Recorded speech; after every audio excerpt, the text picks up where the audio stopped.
Hello बच्चों, let's read the question. The question is a metallic spherical cell has an inner radius r1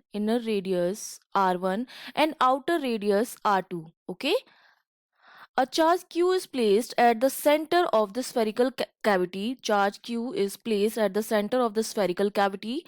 What will be the surface charge density on the inner surface and on the outer surface? ठीक है, कोई spherical shell है जिसकी inner radius और outer radius हमें given है.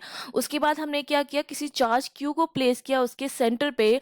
अब हमसे पूछा जा रहा है उस charge q की वजह से उस स्फेरिकल सेल की इनर सरफेस और आउटर सरफेस पर सरफेस चार्ज डेंसिटी जो है वो क्या रहेगी. ठीक है, तो मतलब क्वेश्चन हमें कुछ ये दे रखा है कि ये जो है एक इनर सरफेस है, ठीक है, एक आउटर सरफेस है, ठीक है, और दोनों की रेडियस आपको क्या है, गिवन है. ठीक है, ये वाली जो रेडियस है वो आपको कितनी गिवन है, r1 है इनर रेडियस, और जो आउटर रेडियस है that is given as r2. यही है. उसके बाद क्या किया गया है, चार्ज q को हमने प्लेस कर दिया यहाँ पर सेंटर पर. यहाँ पर हमने क्या कर दिया, चार्ज q. जब हम चार्ज q प्लेस करेंगे तो क्या होगा, इसका जो इनर सरफेस है उस पर तो नेगेटिव चार्ज आ जाएगा, क्योंकि यहाँ पर क्या आएगा, नेगेटिव चार्ज. और आउटर सरफेस पर हमारे पास क्या आ जाएगा, यहाँ पर तो आ जाएगा ये नेगेटिव चार्ज हो जाएगा इसके इनर सरफेस पर. ठीक है, इसकी वजह से इंड्यूस होगा ना चार्ज, क्योंकि जो क्यू हमने चार्ज रखा है उसको पॉजिटिव चार्ज माना है. अब उस पॉजिटिव चार्ज की वजह से जो इंड्यूस चार्ज होगा वो इनर सरफेस पर कितना रहेगा, नेगेटिव रहेगा, और आउटर सरफेस पर वो कितना हो जाएगा, पॉजिटिव हो जाएगा. इस पर आ जाएगा वो पॉजिटिव चार्ज.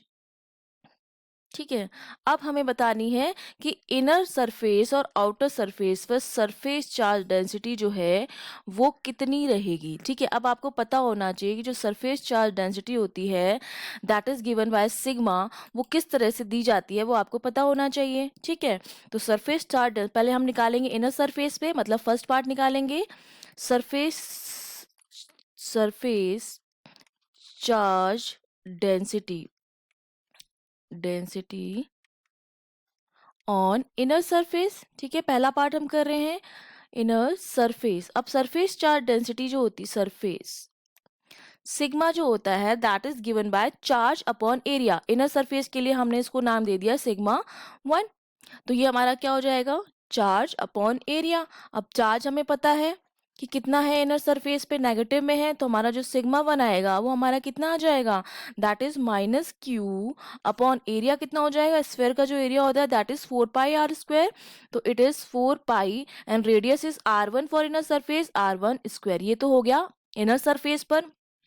और जब हम आउटर सरफेस पर निकालेंगे तो सिमिलरली आउटर सरफेस पर हमारा सिग्मा क्या हो जाएगा, आउटर सरफेस के लिए हमने मान लिया सिग्मा 2. ये हमारा किसके लिए है, आउटर सरफेस के लिए है सरफेस चार्ज डेंसिटी. तो सेम आएगा वही चार्ज अपॉन एरिया. तो चार्ज कितना है आउटर सरफेस पे, प्लस क्यू है, तो ये हो जाएगा plus Q upon area 4πr². 4π radius कितना है आउटर सरफेस के लिए, r2 है, तो ये हमारा कितना हो जाएगा, r2². तो ये हमारा, ये दो आंसर्स आ गए हमारे पास. इनर सरफेस पर हमारे पास कितना आ गया, इनर सरफेस पर हमारे पास आ गया माइनस क्यू अपॉन 4πr1², और आउटर सरफेस पर हमारे पास कितना आ गया, plus Q upon 4πr2². Okay, I hope you understood well. All the best.